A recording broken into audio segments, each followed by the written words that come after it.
Seguimos aquí en El Día, agradecemos una vez más su sintonía a esas personas que nos siguen tanto en sus televisores como en la emisión de YouTube. Ahora tenemos una conversación con María Teresa Cabrera. Anunciaba a María Teresa en el bloque anterior. Ella es expresidenta de la Asociación Dominicana de Profesores y también miembro de la Marcha Verde. Saludos, María Teresa, ¿cómo está?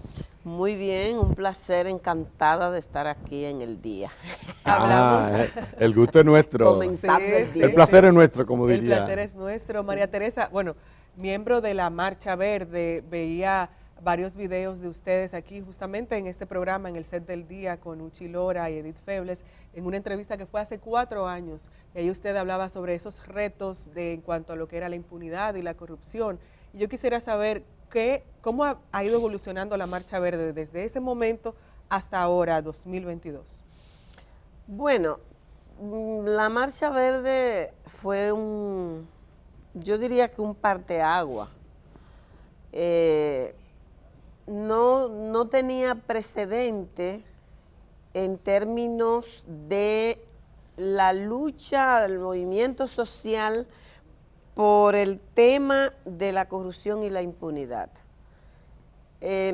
Hasta ese momento, núcleos de ciudadanos, pequeños colectivos, levantaban la bandera de la lucha anticorrupción y contra la impunidad, pero no había conseguido colocarse como un tema central en la mayoría de los dominicanos y dominicanas. Es justamente el nivel de indignación que se generó a partir de la información de los sobornos que había pagado Odebrecht en la República Dominicana, más de 92 millones de dólares. En principio se confesó la propia empresa que había pagado en soborno. Esa indignación generó la idea de por lo menos hacer en el equipo que estaba en el programa de la Z, Ricardo Nieves, Andrés Mateo, Domingo Páez y Fafa, hablaban de, aunque sea una marcha, tenemos que hacer, porque no es posible que el pueblo dominicano se quede así. Y la idea de la marcha, bueno, la gente comenzó a llamar, pero ¿cuándo es? ¿Cuándo es? Entonces nos invitaron a Carlos Pimentel, a Jonathan y Fernando Enrique del Centro Juan 23 y yo. Fuimos y entonces, bueno, dijimos que nos hacíamos cargo de convocar para articular y organizar todo el tema de la marcha. Yo creo que ahí se produjo un antes y un después. Y cuando andábamos en las calles, en estas marchas sistemáticas durante 2 años, y hablábamos, denunciábamos el tema de la corrupción, el dinero que estaba envuelto, ni siquiera podíamos imaginar que estábamos frente a una dimensión tan enorme como lo que hemos visto en los casos que ya se han presentado. Es decir, María Teresa, que en este caso pasa al revés. Generalmente cuando se hace una denuncia, o no generalmente, pero muchas veces se tiende a la exageración, a exagerar el peligro, ¿verdad? O el caso. En esta situación, en lo que tiene que ver con Marcha Verde, la lucha contra la impunidad y la corrupción, ustedes se quedaron cortos. Claro, fue lo inverso. Primera vez que se queda. Así es, nos quedamos, como dice el pueblo, eso era paja y coco. Para lo que realmente estamos viendo. Y esto no es menor, señores. La importancia que tiene un acontecimiento, una práctica sin precedente en la historia del Ministerio Público, hay que imaginarse nada más lo que significa el volumen de dinero del que estamos hablando, en este caso, en una institución. Pensemos cuántos hogares de los que no tienen acceso a agua potable tendrían resuelto el problema del ejercicio del derecho al agua potable con esos recursos. Estamos hablando de una institución. Cuando vemos Antipulpo, también vemos el volumen. Cuando tú tienes que, acaba de establecerse que de los implicados han devuelto al Ministerio Público 800 millones de pesos, señores. Entonces, y estamos comenzando. Y estamos comenzando. Entonces, yo creo que aquel movimiento fue simplemente, marcó un hito en la historia de la República Dominicana, y ahora uno se puede dar cuenta de la importancia que tuvo este movimiento, este nivel de conciencia que se generó en el pueblo dominicano al establecer el daño de la corrupción, pero también visualizar como la causa esencial del estímulo a la práctica de corrupción, la impunidad. El hecho de que no había consecuencia. Tú tienes la historia de un ministerio público al estilo de Jan Alain, el más reciente, que todo lo definía a partir de espectacularidades. Si buscaba hacer espectáculo con los casos, nosotros siempre dijimos cuando se presentó la acusación de Odebrecht, no habrá, ese es un expediente que está estructurado para garantizar impunidad. Entonces, ahora cuando se habla de si el Ministerio Público, si tiene sentido o no hacer una reforma para garantizar la independencia del Ministerio Público, y escuchamos voces que dicen que no hay necesidad de hacer una reforma porque ya eso está establecido, y tú dices, oye, el último Ministerio Público independiente que tuvimos fue el de Jan Alain, según esa lógica. Según esa lógica. ¿Tú entiendes? Entonces, yo creo que realmente estamos frente a una práctica, una experiencia esperanzadora, porque nunca habíamos visto en la República Dominicana un Ministerio Público acusar, presentar hacer una investigación tan rigurosa, poner tanto empeño en buscar evidencia para sustentar expedientes blindados, como dicen ellos siempre que presentan un caso, y sobre todo procurar que la ley se aplique no solo a los de a pie. No habíamos visto nunca antes apellidos sonoros envueltos en un expediente de la dimensión del caso Medusa. De esta magnitud. Te vamos a brindar un cafecito, María Teresa, para continuar que con continúe esta conversación. Algo, María Teresa, que así como Gracias. lo menciona, gracias Kenia, así como lo menciona, llama la atención es justamente esas personas que están envueltas en estos casos. Eso era algo que no se había visto.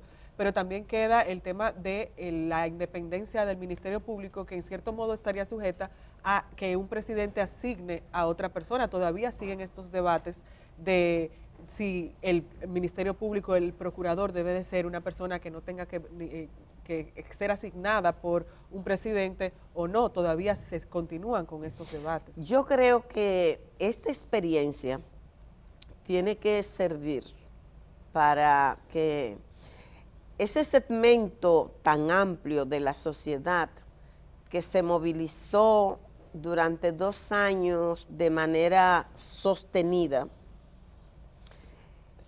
entendamos que esa es una demanda que tenemos que asumir, por la que la sociedad se tiene que movilizar.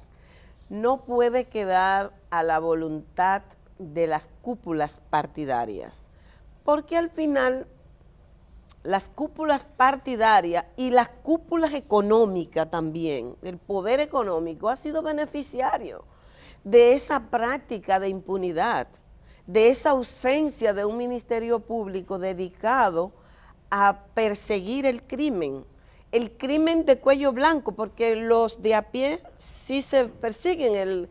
Recordemos el caso del que le cantaron un mes por cada carambola. Chinola. cada chinola que tomó de una finca. Y el del ajena. salami también. Exactamente, o la señora del picapollo. Y eso, ahí sí hay una demostración contundente y se demuestra mucha autoridad para perseguir. Nunca habíamos tenido algo así. Entonces, eso solo es posible cuando hay un ministerio público que no le debe obediencia ni al poder económico, ni al poder político, ni a poderes religiosos, ni de ninguna naturaleza, sino que tiene claro cuál es su papel y que no tiene fronteras para perseguir el delito. Y algo que tampoco nunca se había visto es que del gobierno en ejercicio se persiga, se someta, se acuse a un funcionario activo, y estamos hablando de que en este caso, bueno, el ministro de la Presidencia acaba de presentar su decisión de tomar una licencia. ¿Qué te parece a ti esta? Yo creo que lo prudente era eso, la presencia de él en el gobierno hace ruido. Totalmente. Un ruido muy fuerte y manda un mensaje en contravía. Yo creo que lo planteaba al inicio de esta semana, que la prudencia indicaba que él debía apartarse de su función por el hecho de que una empresa vinculada a su familia, que aunque esté a nombre de su hijo, pero es su hijo a fin de cuentas, sí, es una empresa familiar.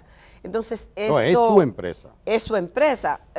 Lo del cambio es justamente por el tema de la función pública que asumió. Entonces, yo creo que permanecer en el cargo era un ruido muy fuerte. Pero lo destaco porque estamos hablando prácticamente del tercero a bordo en el gobierno. Es decir, después de la vicepresidencia. Bueno, si se quita la vice, él es el jefe del gabinete. Sí. Donde hay gobierno parlamentario, él sería el primer ministro. El primer ministro, cierto. Entonces, eso tampoco habíamos visto, señores. Lo que estábamos acostumbrados era a un presidente que, por más que se documentara un caso de investigación periodística, un caso de corrupción, nos mandaban intervenir los teléfonos a los periodistas. ¿Pero dónde está? Sí, dígame. Enséñemela, ¿dónde está la corrupción? ¿Cuál corrupción? ¿Cuál corrupción? Con Adán Cáceres detrás. ¿Entiendes? Entonces, ese mismo que tenía como Procurador General de la República, a Yanalán Rodríguez, miren lo que estamos viendo, no hay que decir más nada, lo que se está mirando en la dimensión de este expediente, y él es el jefe de ese expediente. Vamos a ver, María Teresa, un corte a propósito del ministro Macarrulla, un corte de una entrevista que se realizara aquí en El Día. Un grupo familiar que inclusive yo presidí por mucho tiempo, aunque en ese momento no lo estaba presidiendo, y yo avalo todo lo que esa empresa hizo, y particularmente en ese caso. Nosotros acudimos a un concurso público dentro de una actividad empresarial que es lo que hace esa empresa. O sea, esa empresa no se creó para participar en ese concurso ni nada de eso. Y es una empresa familiar que viene operando por años. Inclusive lleva prácticamente el nombre de nuestro apellido. O sea, que ahí no hay nada encubierto, ni es una empresa offshore que se creó para eso. O sea, y está dentro de sus actividades tradicionales. Nosotros fuimos a una licitación pública, está en las redes y en la página de transparencia del gobierno, todo el proceso, cómo se llevó. Hasta ahora. Bueno. Ahí veíamos el corte de la entrevista que le realizaran aquí justamente en El Día Uchi Lora y Edith Febles al ministro de la Presidencia, Lisandro Macarrulla. Bueno, María Teresa, esta decisión de Macarrulla ya creo que quita un ruido en el caso del gobierno, ¿verdad que sí? Pero ¿tú crees que hay esa voluntad, que hay el ambiente para enfrentar, seguir profundizando en este caso? Mira, yo creo que en la sociedad dominicana se produjo un cambio que difícilmente vuelva atrás. Yo creo que hay actores del sistema político que no se han dado cuenta, no han aquilatado todavía el cambio que se ha producido en la República Dominicana, por lo menos en un segmento importante de la población, que me parece a mí que después de ese cambio es difícil presentar nueva vez como algo normal, como algo natural, prácticas que a lo largo de la historia han venido presentándose como algo natural, como la misma corrupción y la impunidad, cerrar los ojos. No importa cuánto te presenten, cuántas evidencias se muestren, cuánto se documente un caso, simplemente se responde con estrategias mediáticas para tratar de confundir a la gente. Ya yo creo que eso no es posible. Se contratan asesores extranjeros, a los que le pagan millones de dólares. Exactamente, con dinero de la misma población. Y la gente descubrió, y a mí me parece que eso es lo más relevante, que el dinero que no existe, que se alega no existe para darle solución a problemas básicos que pueden impactar en la calidad de vida de la gente, una carretera, una escuela, un hospital, agua potable, el ejercicio pleno del derecho a la salud, por ejemplo. Ese dinero que no existe se escapa vía la corrupción, va a parar a bolsillos particulares para causas como la que estamos observando en este momento. Yo creo que es muy difícil que la gente asuma de nuevo como normal esa práctica. Yo creo que tenemos el deber de estar pendiente, de estar vigilante. Yo creo que hay el deber ciudadano de acompañar a ese Ministerio Público, a esa Procuraduría y ese equipo de fiscales que están llevando a cabo estos procesos, porque vendrán los cañones contra ellos por aquellos que se sienten afectados, y aquí hay una demostración de que los defensores de la impunidad tienen una creatividad impresionante para defender la corrupción. Y muchos recursos. Definitivamente valió la pena entonces Por supuesto marchar. que sí, claro que sí. Correcto. Y si hay que marchar otra vez, volvemos a la marchar. marcha. Muchísimas gracias. Bueno, gracias. María Teresa Cabrera, Muchas como siempre, la profesora María Teresa Cabrera de Marcha Verde, dirigente del Frente Amplio, a una académica a tiempo completo siempre, y no militante por las mejores causas. Gracias, bueno, María Teresa Cabrera. Gracias a María Teresa, agradecemos una vez más que nos acompañaran hasta este momento. Así como dice William Miguel en el chat de YouTube, no podemos retroceder, hay que seguir adelante. Así que a estar bien pendientes de este y otros casos. Y nos vemos mañana en otra emisión de El Día. Hasta entonces.